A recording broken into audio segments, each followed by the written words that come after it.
जी friends, तो आज हम लोग चालू करने वाले हैं डेरिवेटिव्स ऑफ मेटल कार्बोनाइल्स। इससे पहले हम लोगों ने ये थ्योरेटिकल रेशनलाइजेशन का टॉपिक पढ़ा था। अब हम लोग पढ़ने वाले हैं डेरिवेटिव्स ऑफ मेटल कार्बोनाइल्स। यानी कि मेटल कार्बोनाइल्स तो हम लोगों ने बनाना सीख लिया, उनकी कैरेक्टराइजेशन, उनकी ज्योमेट्री, ये कुछ बातें कर ली।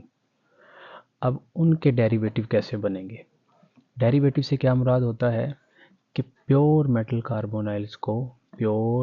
कार्बोनाइल को किस में बदलना कि आपके पास इम्प्योर बन जाए।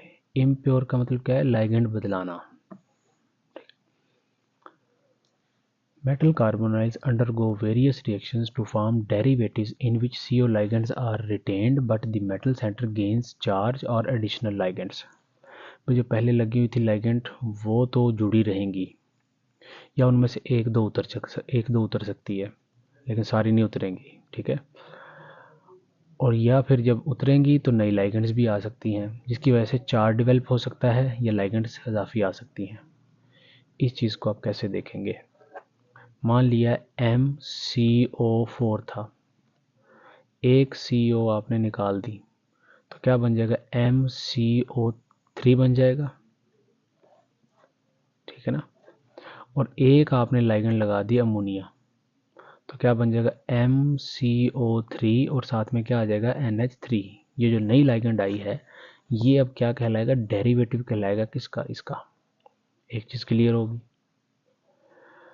अब दूसरी चीज़ देखें कि कोई मेटल है, उसके साथ आप देखें कि कोई एक हैलोजन लगा हुआ है, एक लाइगेंड, और चार ये कार्बोनिल लगी हुई हैं।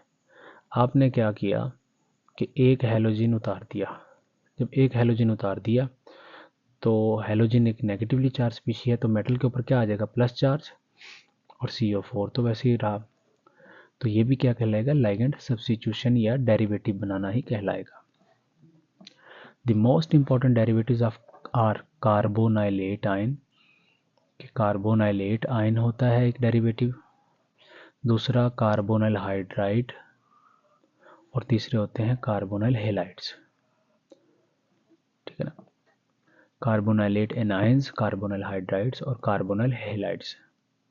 सबसे पहले डिटेल में देखने वाले हैं कार्बोनाइलेट एनाइंस क्या होते हैं। Carbonylate anions are negatively charged metal carbonyl species formed by reduction of neutral metal carbonyls। अब आप देखें कि आपके पास निकल सल्फेट है, इसमें से अगर देखा जाए तो निकल +2 होगा, निकल आयन प्लस सल्फेट होगा S-2। इसके नाम के आगे हमने 8 क्यों लगाया है, क्योंकि ये क्या है, एनायन है।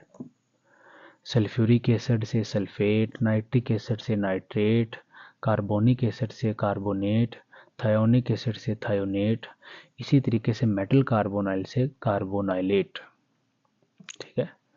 जनरल फार्मूला क्या है कि इसके ऊपर क्या आ जाएगा, नेगेटिव चार्ज आ जाएगा मेटल कार्बोनाइल के ऊपर। बनाने का तरीका क्या है, रिडक्शन से आसानी से बन जाते हैं। कैसे, आप देखें कोई न्यूट्रल मेटल कार्बोनाइल लिया आपने, न्यूट्रल, ठीक है, उसके ऊपर इलेक्ट्रॉन ऐड कर दिया।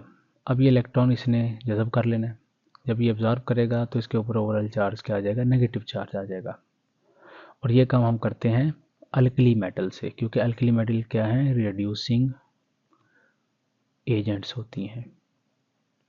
जो रिड्यूसिंग एजेंट्स होते हैं ये इलेक्ट्रॉन देते हैं, और जब इलेक्ट्रॉन देते हैं तो नेगेटिवली चार्ज उनको बना देते हैं।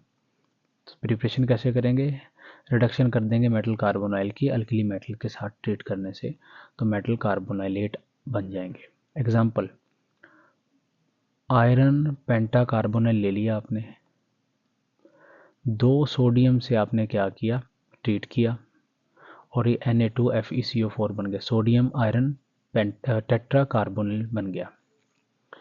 अब आप देखें कि कैसे ये बना होगा। ये यहाँ पे आपके पास 5 आने वाला है, ये सॉरी गलती से होगा, ये 5 आने वाला है। कैसे बना होगा, अब आप देखें कि सोडियम ने क्या किया होगा, एक इलेक्ट्रॉन दिया होगा, 2 सोडियम ने कितने इलेक्ट्रॉन दिए होंगे, 2 इलेक्ट्रॉन दिए होंगे, और ख़ुद किस में बदल गए होंगे, 2Na+ के अंदर। अब ये 2 इलेक्ट्रॉन किसने ले लिए होंगे, इसने, तो क्या बनाया होगा, FeCO तो 5 ही रहा, और उसके ऊपर चार्ज क्या आ गया, -2। जब ये -2 आ गया तो उसके साथ ये सोडियम जाकर क्या कर गए होंगे, चिपक गए होंगे बैलेंसिंग के लिए, तो Na+ और Na+। तो आप देखें सोडियम आयरन पेंटा कार्बोनाइल बन गया आपके पास ये। इसके अंदर जो ये हिस्सा है वो क्या कहलाएगा, कार्बोनाइलेट आयन। तो ये है हमारे पास कार्बोनाइलेट एनायन बनते कैसे हैं और इनका रिप्रेजेंटेशन कैसा है, और एक एग्जांपल भी हमने कर ली। Characteristics of carbonylate anions. अब इनकी खसूसियात क्या हैं। Metal is in negative oxidation state, ये बड़ी खास बात है। मैं देखें हमारे पास आयरन CO5 था, प्लस इसने 2 इलेक्ट्रॉन लिए अभी, तो क्या बन जाएगा FeCO5 -2। ये कहाँ पे आए होंगे इलेक्ट्रॉन, मेटल के d ऑर्बिटल में तो आए होंगे।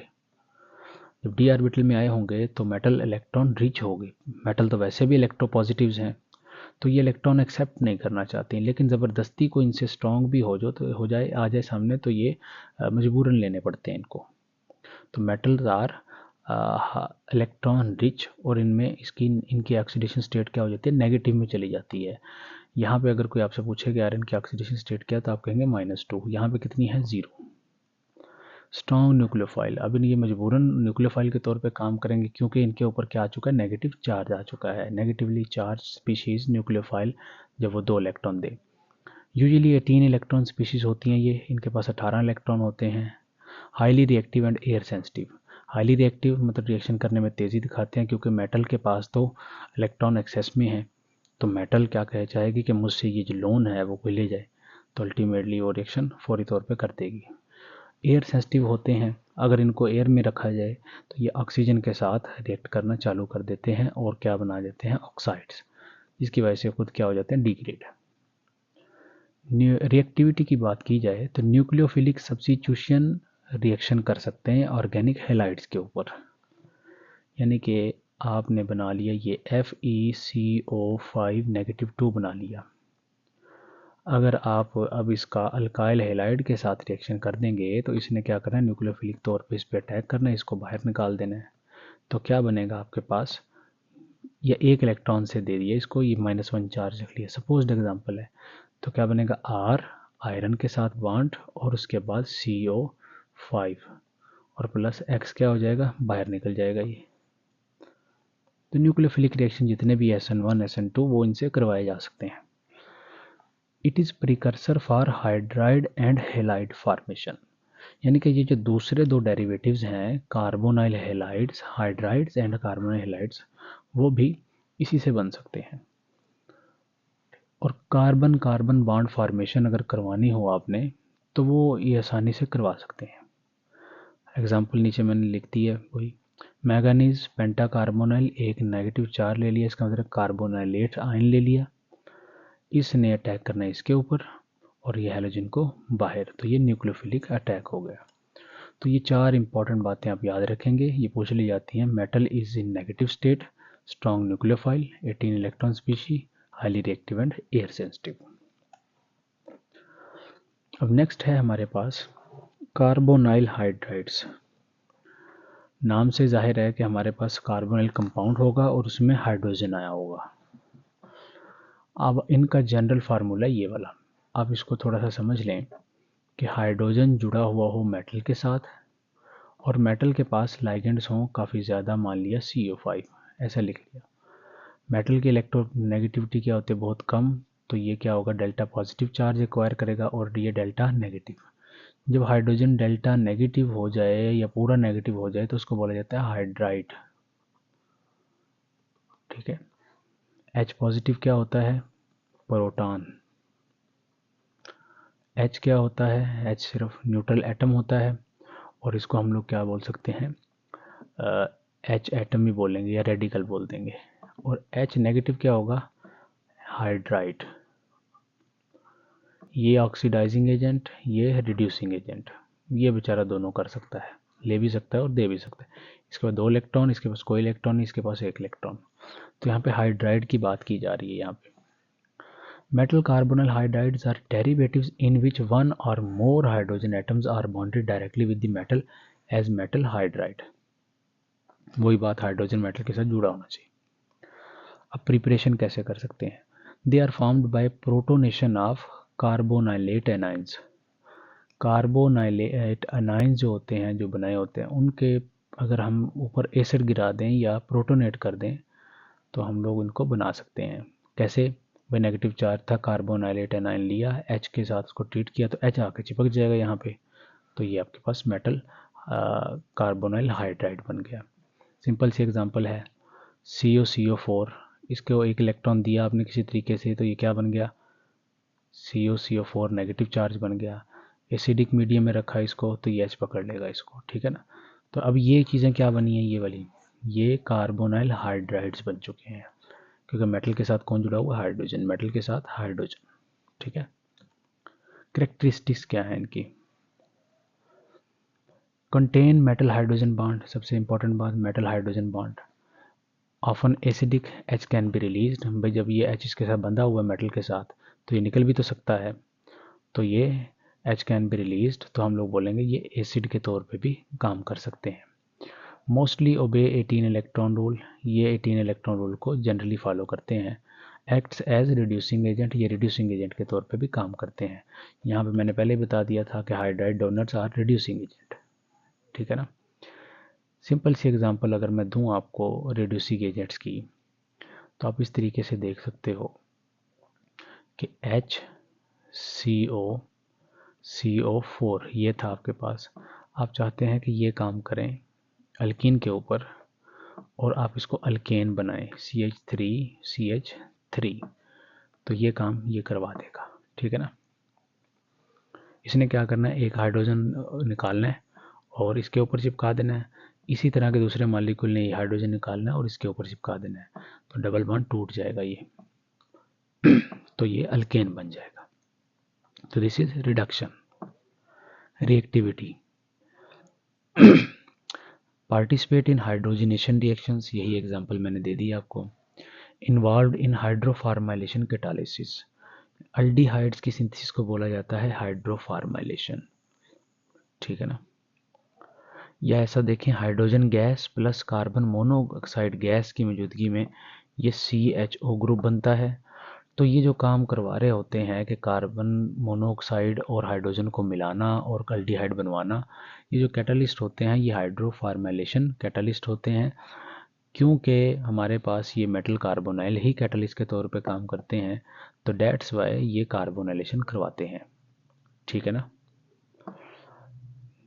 शो प्रोटॉन ट्रांसफर रिएक्शन, वही के जहाँ पे H दे सकते हैं ये प्रोटॉन दे सकते हैं। एक एसिड बेस रिएक्शन लिख के दिखा देता हूँ, HCO था, CO4 था, ये मेटल कार्बोनाइल है, प्लस NaOH अगर आपने डाल दिया तो ये Na क्या करेगा, इसको स्टेबलाइज करेगा और HOH बन जाएगा, तो H2O प्लस। अब CO4 तो ये रहा नेगेटिव चार्ज और that will be stabilized by Na plus, ठीक है ना ये। तो अब देखें इसने H को इसको दे दिया और खुद नेगेटिव चार्ज रख लिया और कैटायन को इसके साथ में जोड़ लिया, तो ये H प्लस डोनर के तौर पे भी काम आ सकते हैं। नेक्स्ट है हमारे पास कार्बोनाइल हेलाइड्स, नाम से जाहिर है मेटल कार्बोनाइल होगा, कार्बोनाइलेट बनवाएंगे, साथ में हेलाइड जोड़ देंगे, तो इसको कैसे देख सकते हैं हम लोग, carbonyl halides are metal carbonyl derivatives in which one or more CO ligands are replaced by halide ions, कि हम लोग लाइगेंड्स को पहली वाली लगी हुई CO को उतारेंगे और साथ में क्या जोड़ देंगे, क्लोराइड, ब्रोमाइड, आयोडाइड को एक हेलोजन वाली स्पीशी जोड़ देंगे। जनरल फार्मूला क्या होगा, X जुड़ गया आके MCON, X chlorine bromine iodine हो सकता है, फ्लोरीन नहीं हो सकता क्योंकि वो तो रिएक्शंस देता ही नहीं है, भाई यही नहीं बनेगा वो उसके साथ। Preparation by reaction of metal carbonyls with halogen और हेलोजन हेलाइड्स। अब देखें इसको ऐसे रिप्रेजेंट किया गया है कि MCON एक मेटल कार्बोनाइल लिया, अब इसने क्या किया, हेलोजन के साथ रिएक्शन किया, एक लाइगेंड CO अपनी उतार दी, ठीक है, N-1 हो गया, और जो एक उतारी है उसकी जगह किसको जोड़ लिया, हेलोजन को जोड़ लिया है इसने लाके, ठीक हो बात। अगर एग्जाम्पल को देखें तो यहाँ पे आपके पास ये I2 था, आयोडीन के साथ आपने ट्रीट किया तो क्या बन गया आपके पास आयरन, एक इससे लाइगेंड कम करेंगे ये 4 बन गया, और उसके बाद आपके पास ये आयोडीन इसी तरीके से जाके जुड़ गया। ये एक था, मैंने इसलिए काट दिया।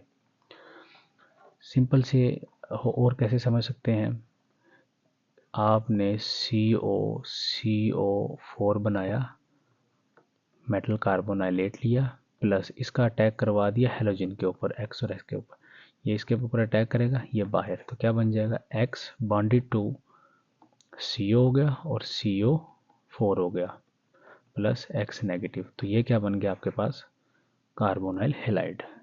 ठीक है ना, तो ऐसे भी रिप्रेजेंट कर सकते हो। जो पहले लाइन लिखी थी हमने यहाँ पे कि जो मेटल कार्बोनाइलेट होते हैं वो इन दूसरे दोनों को भी तैयार करवा सकते हैं। Characteristics of carbonyl halides, metal oxidation state increases. ठीक है ना, मेटल ऑक्सीडेशन स्टेट इंक्रीज क्यों होती है, इसमें हेलोजन आके जुड़ा है इसके पास और CO4 ऐसे मान लिया। अब इस पर डेल्टा नेगेटिव चार्ज, क्योंकि इलेक्ट्रोनेगेटिविटी हेलोजन की सबसे ज़्यादा है पीरियोडिक टेबल में, इस पर मजबूरन क्या आएगा डेल्टा प्लस। तो अब देखें इस पर डेल्टा प्लस चार्ज आ चुका है, तो अगर ऐसे भी रिप्रेजेंट करेंगे फार्मल तो -1 इस पर आएगा और +1 इस पर आएगा, तो ऑक्सीडेशन स्टेट क्या हो चुका है, बढ़ चुका है, मतलब मेटल से इलेक्ट्रॉन इसने खींच लिए हैं।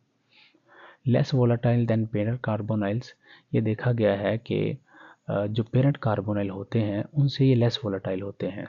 कैसे एक्सप्लेन करें, अगर आपके पास ये है इस तरीके से कि Na2CO या सिर्फ Na लें, CO4 ले लिया, एक चीज़ तो आपकी ये है, दूसरा आपने इसका ही एक डेरिवेटिव बनाया कि हेलोजन और उसके बाद CO4 बना लिया। अब इन दोनों के अगर बॉइलिंग पॉइंट की बात करें या मेल्टिंग पॉइंट की बात करें तो इसका ज़्यादा निकलेगा, इसका कम निकलेगा। क्यों, सोडियम को आप नहीं भी लिख सकते, इस पर नेगेटिव चार्ज रख लें। उसकी वजह यह है कि इस पे चार्जेस काफ़ी ज़्यादा डेवलप हो गए, पोलैरिटी डेवलप हो गई है। जब पोलैरिटी